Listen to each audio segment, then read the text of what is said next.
ಶಿವಮೊಗ್ಗ ಜಿಲ್ಲೆಯ ಸಾಗರ ತಾಲೂಕಿನ ಯಲ್ಕುಂದ್ಲಿ ಗ್ರಾಮ. ಈ ಗ್ರಾಮ ತುಂಬಾ ವಿಶೇಷತೆಯಿಂದ ಕೂಡಿದೆ. ಈ ಗ್ರಾಮದ ವಿಶೇಷತೆ ಏನಪ್ಪಾ ಅಂತಂದ್ರೆ ದೇವರ ಕಾಡಿದೆ. ಆ ಕಾಡಲ್ಲಿ ನಾಗಸಂಪಿಗೆ ಮತ್ತು ಧೂಪದ ಮರ ಮತ್ತೆ ಅಶೋಕ ಮರ, ಇದು ಮೂರೇ ಜಾತಿಯ ಮರಗಳನ್ನ ನೀವು ನೋಡಬಹುದು. ಹೆಚ್ಚು ಕಮ್ಮಿ ಒಂದು 16 ಎಕರೆಯ ಒಂದು ದೊಡ್ಡ ಕಾಡಿದೆ. ಆ ಕಾಡಲ್ಲಿ ಶ್ರೀ ರಾಜೇಶ್ವರಿ ಅಮ್ಮನವರು ನೆಲೆಸಿದ್ದಾರೆ. ಜೊತೆಯಲ್ಲಿ ಆ ದ್ವಾರ ಬಾಗಿಲಲ್ಲಿ ಶ್ರೀ ಈಶ್ವರ ದೇವರು ಮತ್ತೆ ಬಸವಣ್ಣ ದೇವರ ಒಂದು ದೇವಸ್ಥಾನ ಕೂಡ ಇದೆ. ಆ ದೇವಸ್ಥಾನದ ಪ್ರತಿಷ್ಠಾಪನೆ ಏನು ಇಷ್ಟು ದಿನ ಊರಿನ ಗ್ರಾಮಸ್ಥರು ಮತ್ತೆ ಕಮಿಟಿಯವರು ಮತ್ತೆ ದೇವಸ್ಥಾನದ ಕಮಿಟಿಯವರ ಶ್ರಮ ಇಲ್ಲಿ ಕೊನೆಯ ಹಂತಕ್ಕೆ ಬಂದು ನಿಂತಿದೆ. ಈ ದೇವರ ಮೂರ್ತಿಯನ್ನ ಊರಿನ ತುಂಬಾ ಮುಖ್ಯ ದ್ವಾರಗಳಲ್ಲೆಲ್ಲ ಮೆರವಣಿಗೆ ಮಾಡಿ ಇನ್ನೇನು ದೇವಸ್ಥಾನದ ಮುಖ್ಯ ದ್ವಾರಕ್ಕೆ ಇಲ್ಲಿ ಬರ್ತಾ ಇದೆ. ಇದು ನೀವು ನೋಡ್ತಾ ಇರಬಹುದು, ಈ ದೇವರ ಮೂರ್ತಿಗಳನ್ನ ಇಲ್ಲಿ ನೋಡ್ತಾ ಇರಬಹುದು. ಇಲ್ಲಿ ಇವತ್ತೊಂದು ಹಬ್ಬದ ವಾತಾವರಣ. ಯಾಕಂಪ ಅಂತಂದ್ರೆ ಇಲ್ಲಿ ಈ ಊರಿನ ಗ್ರಾಮಸ್ಥರ ಒಂದು ಶ್ರಮ ಇಲ್ಲಿ ಇವತ್ತು ಈ ಕೊನೆಯ ಹಂತಕ್ಕೆ ಬಂದು ತಲುಪ್ತಾ ಇದೆ. ಇನ್ನೇನು ದೇವರ ಮೂರ್ತಿ ನಮ್ಮ ಏನು ಈ ಯಲ್ಕುಂದ್ಲಿ ಗ್ರಾಮದ ದ್ವಾರ ಬಾಗಿಲ ಬಳಿ ಬಂದಿದೆ, ನಾವು ನೋಡ್ತಾ ಇದೀವಿ. ಇಲ್ಲಿ ದ್ವಾರ ಬಾಗಿಲಿಂದ ಭಜನೆಯ ಮೂಲಕ ಈ ದೇವರ ಮೂರ್ತಿಯನ್ನ ತಗೊಂಡು ಹೋಗುವಂತದ್ದನ್ನ ನಾನು ಈಗ ತೋರಿಸ್ತೀನಿ, ಬನ್ನಿ ನೋಡೋಣ.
ನೀನು ಮುಂದೆ ಹೋಗ್ತವ್ರು ಹಂಗೆ.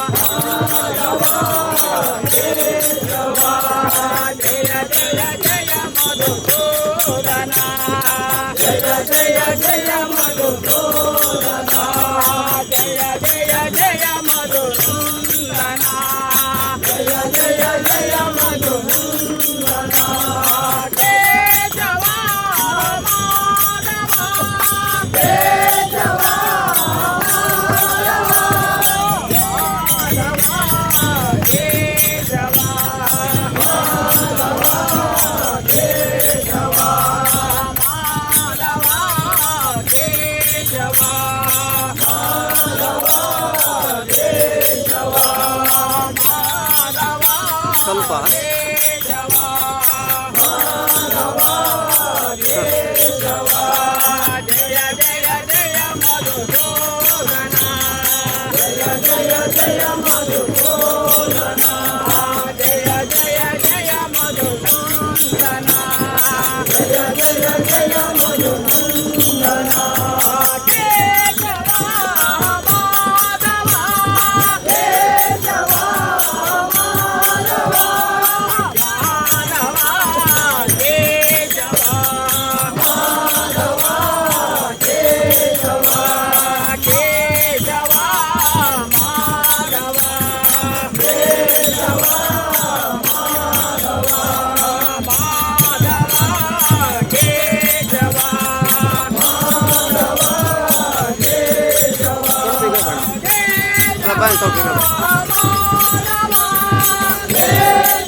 ಇನ್ನೇನು ದೇವಸ್ಥಾನದ ಬಳಿ ದೇವರ ಮೂರ್ತಿಗಳು ಬಂದಾಯ್ತು.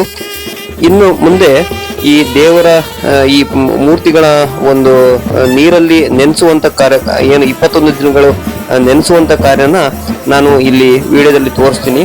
ಹಾಗೆ ಇಂತರ ವಿಶೇಷವಾದ ವಿಡಿಯೋಗಳನ್ನ ನೋಡ್ಲಿಕ್ಕೆ ನಮ್ಮ ಚಾನಲ್ ಅನ್ನು ಸಬ್ಸ್ಕ್ರೈಬ್ ಮಾಡಬೇಕು ಅಂತೇಳಿ ಹೇಳ್ಕೊಳ್ತಾ ಇದ್ದೀನಿ. ನಮಸ್ಕಾರ.